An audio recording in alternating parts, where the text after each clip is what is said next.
एक राजा की 6 पत्नियां थीं। राजा उन सभी को बहुत चाहता था। वो बहुत ही नेक दिल और प्रजावत्सल राजा था। राजा जय सिंह के राज्य में पशु पक्षियों से लेकर मनुष्य तक सब खुश थे, परंतु राजा के मन में एक गहरा दर्द छिपा था। उनकी 6 पत्नियां थीं, पर उनमें से कोई भी उसे संतान सुख नहीं दे पाई थी। ये दर्द हमेशा उनको कचोटता रहता था। राजा ने इसके लिए अनेकों यज्ञ और पूजा पाठ करवाए। जिस पंडित ने जैसा बोला, राजा ने वैसा ही किया, पर किसी की कोई भी युक्ति काम न आई। संतान की चाह में राजा ने एक एक करके 6 शादियां की, पर किसी भी रानी से उसे संतान सुख की प्राप्ति नहीं हुई। एक दिन राजा जय सिंह शिकार के लिए जंगल गए। वहाँ एक मृग का पीछा करते करते वो जंगल में दूर तक निकल गए। मृग तो भाग निकला, पर अब राजा भूख और प्यास से व्याकुल हो गया। तभी राजा के कानों में पानी के बहने की ध्वनि पड़ी। ध्वनि सुनते ही राजा की जान में जान आई। सोचा, जरूर आस पास ही कोई पानी का झरना है। भूख न सही, कम से कम प्यास तो मिटेगी। राजा ने ध्वनि की दिशा में तेजी से अपना घोड़ा दौड़ा दिया। जल्द ही राजा की आंखों के सामने एक बड़ा झरना था, पर जब राजा झरने के पास गया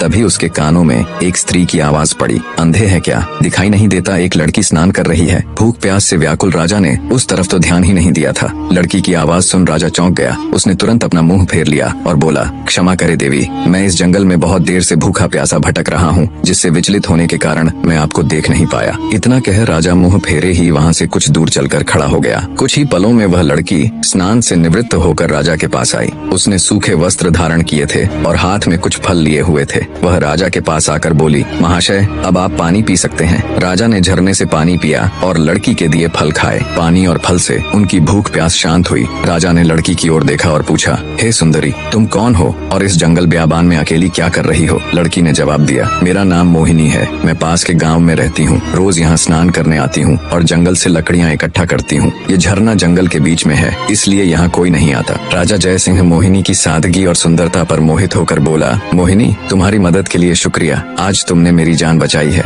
वरना मारे भूख प्यास के मेरे तो प्राण निकलने वाले थे। मोहिनी बोली, महाशय, अब आप भी अपना परिचय दीजिए। राजा ने गंभीर होकर कहा, आज नहीं सुंदरी, फिर कभी मैं जरूर तुम्हें अपना परिचय दूंगा। इतना कह राजा ने अपने घोड़े पर सवार होकर वापस अपने राज्य की ओर प्रस्थान किया। परंतु राजा के मन में अब भी रह रहकर कामिनी के विचार आ रहे थे। उसकी सुंदरता, उसकी सादगी, उसकी मधुर आवाज, सब कुछ राजा के मन में गहराई तक उतर गया था। महल में लौटने के बाद भी राजा के मन में वो ही सब चल रहा था। राजा को समझ नहीं आ रहा था कि 6 रानियों के होते हुए भी वह उस अनजान युवती के प्रति इतना आकर्षित क्यों है। कुछ सोचकर राजा अपने भरोसेमंद वजीर गौरीनाथ के पास जाता है और उसे सारी व्यथा कह सुनाता है।